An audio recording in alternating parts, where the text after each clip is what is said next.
चाचा जी, आप बात समझने की कोशिश करिए। लाला जी आपको घर से गायब देखेंगे तो उन्हें शक हो सकता है। आप कहना क्या चाहते हैं कि हम झूठे हैं और वीना सच्ची है, जिसने बेवजह हम पर यह इल्जाम लगाया है कि हम उसे दहेज के लिए सताते हैं और जान से मारने की साजिश भी करते हैं? मिस्टर प्रकाश, जब सामने कोई रिवॉल्वर लेकर खड़ा हो तो उसके सामने सीना तान कर खड़े रहना बेवकूफी कहलाता है। शीला ठीक कहती थी शीला कि मैंने अपनी बच्ची को सुख के सागर में नहीं, दुखों के दरिया में धकेल दिया।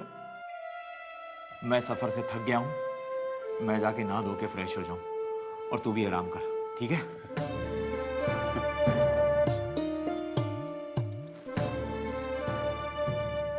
चीते, अब मेरी जिंदगी में आराम कहाँ है? कहाँ है आराम?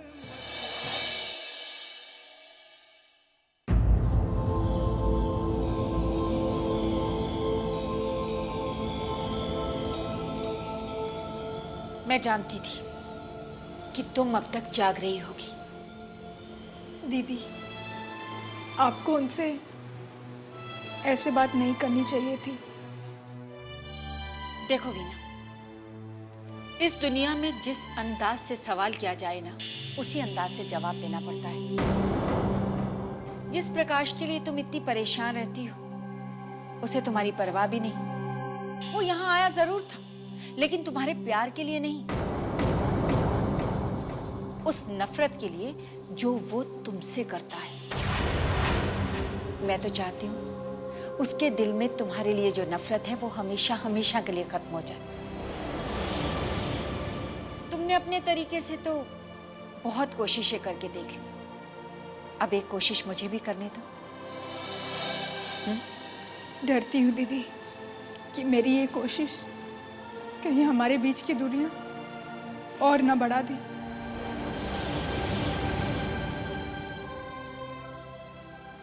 वीना, अगर तुम्हें मुझ पर जरा सा भी विश्वास है तो आइंदा मुझसे ये सवाल मत करना। बस मैं जो रास्ता बताती हूँ सिर्फ उस पे चलती जाओ। चलो चलो, अब रात बहुत हो गई, सो जाओ, सुबह हमें कोर्ट भी जाना है। हाँ, गुड नाइट।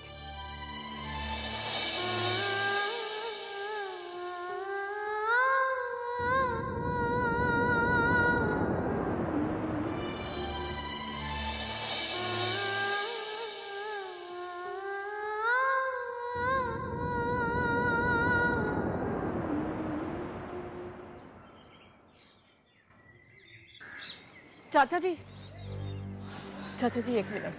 अरे वंदना बेटी, तुम घर पर ही थी? मुझे लगा। हाँ चाचा जी, मैं घर पर ही थी, आपकी और लाला जी की सारी बातें सुन रही थी। बेटे, अगर तुमने सारी बातें सुन ली हैं तो तुमने ये भी देखा होगा कि कैसे बात बात पे लाला रोने लगता है,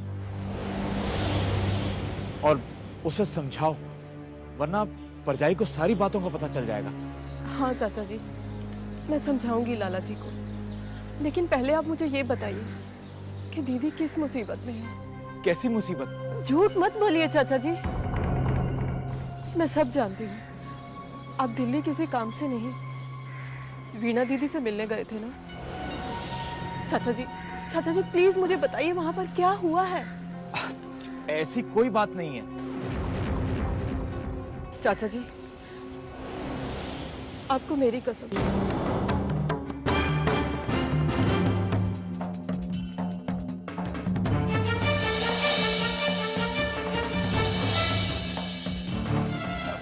देखो, तुम ये कसम मत दिया करो। तू जानना चाहती है ना? चल मेरे साथ, मैं तुझे बताता हूँ, चल। हाँ राज, केस चलने वाला है, पता नहीं क्या होगा। मोनिका, लेकिन जो तुम्हारी वीणा भाभी ने किया वो ठीक नहीं किया। इसमें गलत क्या किया है उन्होंने? बर्दाश्त की भी एक हद होती है। मेरे घर वालों ने जो भी उनके साथ किया वो ठीक नहीं था। उनकी जगह कोई और लड़की होती ना तो ये कदम पहले ही उठा चुकी होती। ठीक है भाई, अगर तुम कहती हो कि उन्होंने जो किया वो ठीक किया तो फिर उन्होंने ठीक ही किया होगा। जानते हो, इस वक्त सबसे ज्यादा मुश्किल में मैं ही हूँ, क्योंकि ना मैं अपने घर वाले को परेशान देख सकती हूँ और ना भाभी को। कोर्ट का फैसला चाहे किसी के भी हक में हो, हर हाल में दुख तो मुझे ही होगा ना। तुम्हें क्या लगता है मोनिका, ये कोर्ट का फैसला किस तरफ होगा? राज, कोर्ट के कायदे कानून तो मैं नहीं जानती, बस इतना कह सकती हूँ, अगर कानून सच्चा है और इंसाफ करता है तो जीत सिर्फ भाभी की ही होगी। अच्छा, अब मैं चलती हूँ, मुझे बहुत देर हो थोड़ी रही है। देर तो रुको यार। नहीं, घर के लोग काफी परेशान हैं, कहीं ऐसा ना हो सभी अपना गुस्सा मुझ पर उतार दे। अच्छा। बाय राज। ठीक।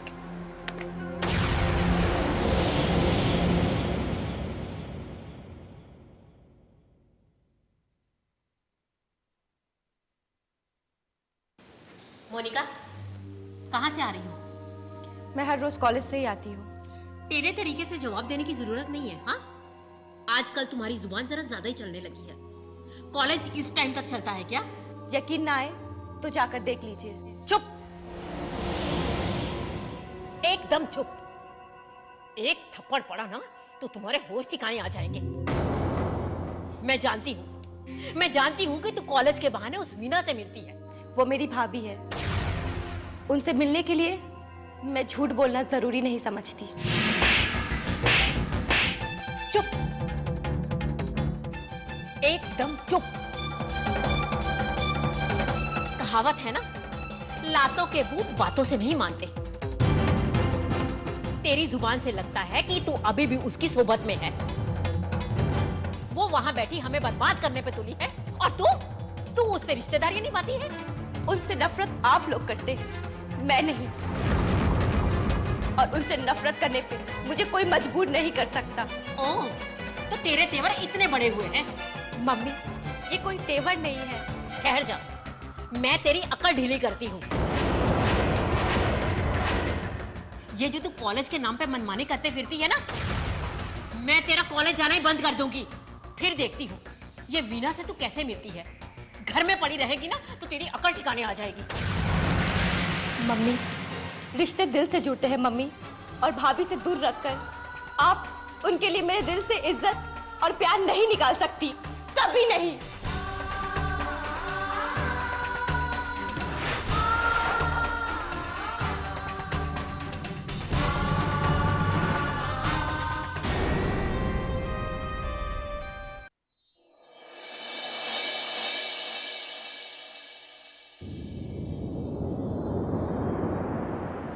हे प्रभु, आज मेरे इम्तिहान का पहला दिन है। तुम तो अच्छी तरह से जानते हो कि मैं जो लड़ाई लड़ रही हूँ वो मेरे अपनों के खिलाफ है। कल मेरे सामने मेरा सुहाग खड़ा होगा, मैं नहीं जानती कि मैं उनका सामने कैसे करूँगी। प्रभु, मैं बस इतना चाहती हूँ कि तुम मुझे सच बोलने की शक्ति दो प्रभु।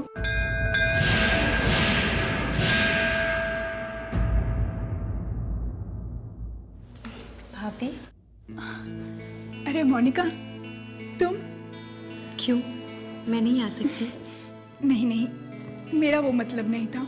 भाभी, सारी दुनिया आपकी दुश्मन हो सकती है, मैं नहीं। मैं जानती हूँ आज आपको किसी अपने की जरूरत है, इसीलिए मैं आ गई। मुझसे मिलकर बहुत ज्यादा तो नहीं, लेकिन आपका हौसला कुछ तो बढ़ जाएगा। मैं ये सब नहीं करना चाहती मोनिका, पता नहीं क्यों, कैसे ये सब हो गया। और आज मैं अपने ही पति के खिलाफ। अरे, तो इसमें गलत क्या है? अपने हक के लिए लड़ना कुछ बुरा नहीं होता। क्यों मोनिका, मेरे साथ ऐसा गलत क्यों हुआ? अभी तो मेरा परिवार बसा भी नहीं था और बिखरने की कगार पर है। ये सब नसीब का लिखा है भाभी। और जहां तक बात लड़ाई की है, तो ये जरूरी थी, क्योंकि ये लड़ाई सिर्फ आपकी नहीं, ये लड़ाई उन तमाम औरतों की है जो पराये घर को संभालने में कोई कसर नहीं छोड़ती। और बदले में उन्हें क्या मिलता है? नफरत, ताने।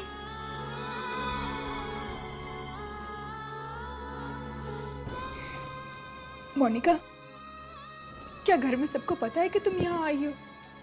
नहीं, वैसे पता भी हो तो क्या फर्क पड़ता है? मुझे आपसे मिलने से कोई नहीं रोक सकता।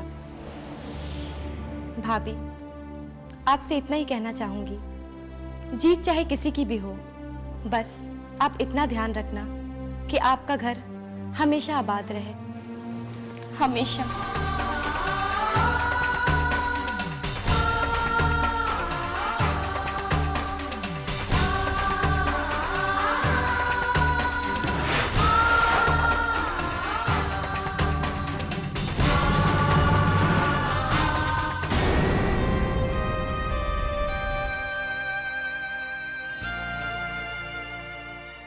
और जहां तक बात लड़ाई की है, तो ये जरूरी थी, क्योंकि ये लड़ाई सिर्फ आपकी नहीं, ये लड़ाई उन तमाम औरतों की है जो पराये घर को संभालने में कोई कसर नहीं छोड़ती।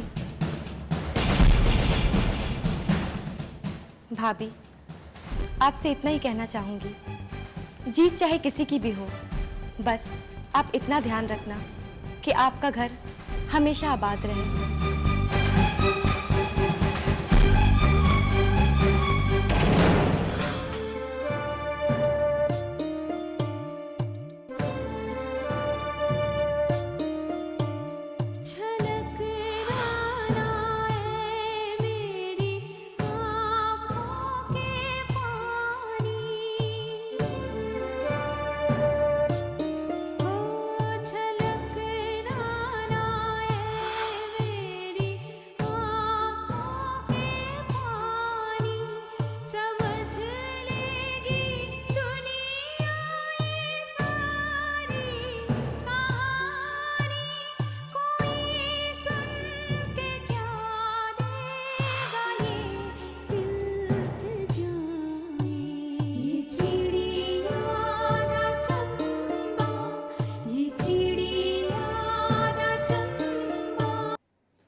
माँ, मैं थोड़ी देर में आता हूँ।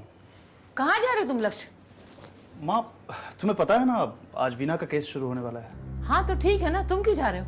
अरे माँ, वहाँ प्रकाश का वकील ना जाने वीना से कैसे कैसे सवाल करेंगे, उस पर गलत गलत इल्जाम लगाएंगे। तो? और वैसे भी मेरे और वीना के रिश्ते जो है, हो सकता है कि उस पर भी लांछन लगाया जाए। तो होने दो ना, तुम्हें उसकी क्या फिक्र है? कैसी बातें कर रही हैं आप? मैं वहाँ रहूंगा तो वीना की कुछ मदद कर सकूंगा। कोई जरूरत नहीं किसी की मदद करने की।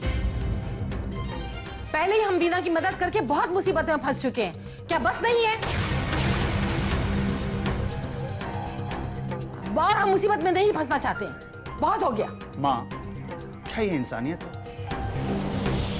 कि खुद के मुसीबत में फंसने के डर से किसी बेबस इंसान की मदद न की जाए?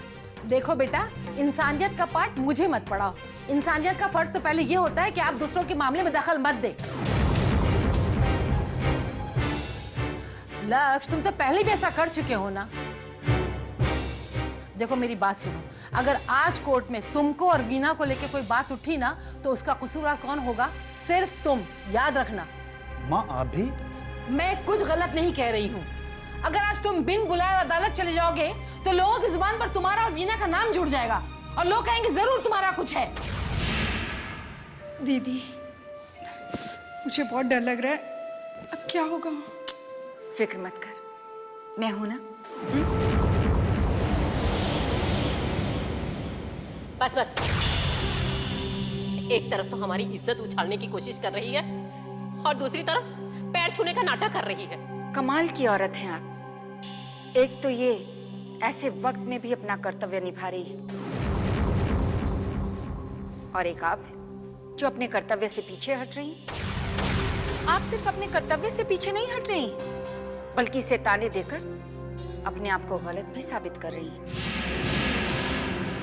लो माँ, तुम इसे आशीर्वाद दे ही दो। ज्यादा से ज्यादा हमें कुछ साल जेल में ही बिताने होंगे ना।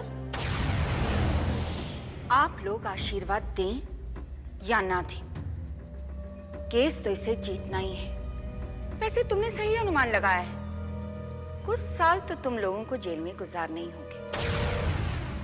मेरी बेटी को ज्यादा डराने की कोशिश मत कीजिए, पहले साबित तो कीजिए कि हम कसूरवार हैं। सबसे बड़ी अदालत तो ऊपर वाले की है, जहां आप लोग गलत साबित हो चुके हैं।